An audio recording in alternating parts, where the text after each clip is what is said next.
उनके पास चलते हैं। सुधांशु जी, बहुत बहुत स्वागत है इंडिया न्यूज पर।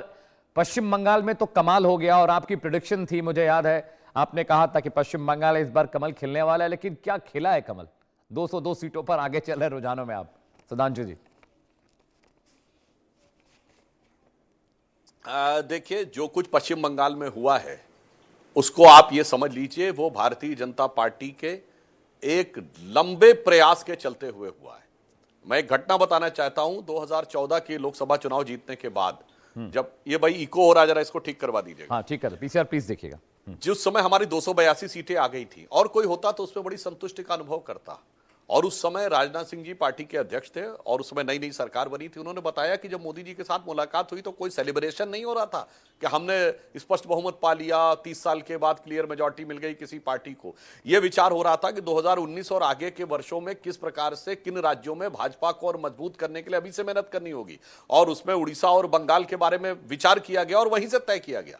तो 12 वर्षों की दूरदृष्टि हमारे केंद्रीय नेतृत्व की, 12 वर्षों का सतत संघर्ष हमारे कार्यकर्ताओं का, जिन्होंने कि सैकड़ों कार्यकर्ताओं ने अपनी जान गंवाई, यंत्रणा सही, कष्ट सहे, इसके बावजूद वो चट्टान की तरह खड़े रहे।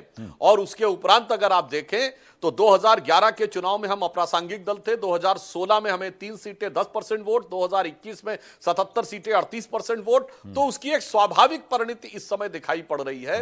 और हम यह भी कह सकते हैं कि एक भय का वातावरण जो पश्चिम बंगाल में तृणमूल कांग्रेस सरकार ने बना रखा था, क्योंकि पहली बार हिंसा मुक्त चुनाव हुआ है, पारदर्शी चुनाव हुआ है, जहां दर्जनों हत्याएं चुनाव में होना एक सहज बात मानी जाती थी। पहली बार एक भी हत्या नहीं हुई। सुरक्षा बलों ने पूरी सतर्कता रखी, एक एक बूथ के ऊपर सीसीटीवी का पूरी नजर रखी जा रही थी। इस कारण से जनता तृणमूल के भय से बाहर निकली और मोदी जी के भरोसे पर उसने यकीन किया है। सुधांशु जी, जीत के 5 बड़े फैक्टर पश्चिम बंगाल के, अगर मैं पूछूं, आपकी एनालिसिस डिफरेंट रहती है बाकी लोगों से, 5 फैक्टर क्या क्या हैं जीत के बीजेपी के लिए पश्चिम बंगाल में? देखिए, मैंने पहली बात कही कि हमारा 12 वर्षों का निरंतर प्रयास। नंबर 2, हमारा संगठन का पूरी तरीके से जिस प्रकार का संघर्ष। नंबर 3, जो निरंतर विकास के कार्य भारतीय जनता पार्टी की सरकारों ने और केंद्र सरकार ने किए, उसको देखना और पश्चिम बंगाल की जनता को यह बात समझ में आना। और नंबर 4, जिस रंग की ध्वस्त कानून व्यवस्था, आतंक का वातावरण और विशेषकर महिला सुरक्षा को लेकर बहुत विचित्र स्थिति। और नंबर 5, मैं कहना चाहूंगा कि एक जमाने में तृणमूल कांग्रेस कहती थी कि उनका नारा है मां माटी मानुष, एम फैक्टर, ममता जी के नेतृत्व में मां माटी मानुष। मगर वो कहां चेंज हुआ जाकर कि अभी आप देखिए जो अंतिम बजट दिया पश्चिम बंगाल की सरकार ने, उसमें 1100 करोड़ रुपए दिए इंडस्ट्रियल डेवलपमेंट के लिए, 180 करोड़ रुपए साइंस एंड टेक्नोलॉजी के लिए, और मौलवी मदरसों के लिए 5713 करोड़। यानी वो राज्य औद्योगिक विकास के लिए 1100 करोड़ दे रहा है और मौलवी मदरसों के लिए 5713 करोड़। तो 5वां फैक्टर था कि मां माटी मानुष से मौलवी मुअज्जिन मदरसा की तरफ शिफ्ट हो जाना और घुसपैठियों को बचाने का प्रयास करना। तो मुझे लगता है इन सारे फैक्टर्स ने मिलकर एक निर्णायक जनमत भारतीय जनता पार्टी के पक्ष में बनाया। सांशु जी, ये आरोप बीजेपी पर लगातार लगते रहते हैं कि रीजनल पार्टीज का जो आइडेंटिटी है वो खत्म कर रही है बीजेपी। रीजनल पार्टीज का सुपड़ा साफ हो रहा है, चाहे वो बिहार की बात कर ले, चाहे पश्चिम बंगाल की बात कर ले, चाहे मुख्तलिफ राज्यों की। ये किस तरह से देखते हैं इस आरोप को? देखिए, रीजनल आइडेंटिटी और रीजनल पार्टी दोनों में अंतर है। अगर रीजनल पार्टी रीजनल आइडेंटिटी चल रही तो मुझे लगता है उससे भारतीय जनता पार्टी से अधिक सम्मान नहीं कर सकता। इन्हीं चुनावों में देखिए, तृणमूल कांग्रेस कहती है कि वो बंगाली भाषा की बात करती है और अपने चुनाव मैनिफेस्टो का नाम क्या रखती है? इश्तेहार। इश्तेहार बांग्ला का शब्द है क्या? नहीं, तो अरबी फारसी का शब्द है जो उर्दू से आया है। और हम तो संकल्प पत्र रख रहे हैं मगर वो इश्तेहार रख रहे हैं। क्यों? ये इश्तेहार का बांग्ला आइडेंटिटी से क्या लेना देना? अगर उनकी वहां पे बाबरी मस्जिद बन रही है, बाबर तो कभी बंगाल आया ही नहीं था, उसका रीजनल आइडेंटिटी से क्या लेना देना? उनकी नेता अगर गाना गाने लगती हैं, हृदय मोरे काबा और नैने मदीना, इसका बांग्ला आइडेंटिटी से क्या लेना देना? बल्कि इसका उस आइडेंटिटी से लेना देना है कि 1905 में जब बंग भंग के समय नवाब कलीमुल्ला ने हिंदुओं के नरसंहार करने के लिए पैम्फलेट छपवाया था, तो उसका नाम भी इश्तेहार ही रखा था। तो हम पूछना चाहते हैं ना, बांग्ला आइडेंटिटी की आप बात करते हो और देखिए कितना दोहरा रवैया।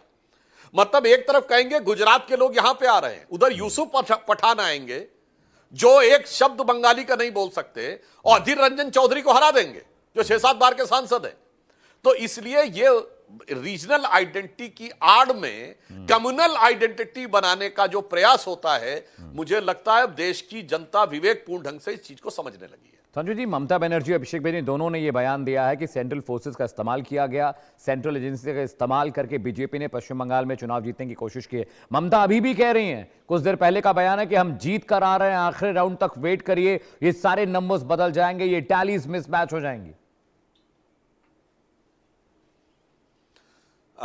देखिए, मुझे लगता है कभी कभी अरविंद की शीर्षासन करते हुए सत्य को देखने का प्रयास करे तो उसे सत्य उल्टा ही दिखता है जी।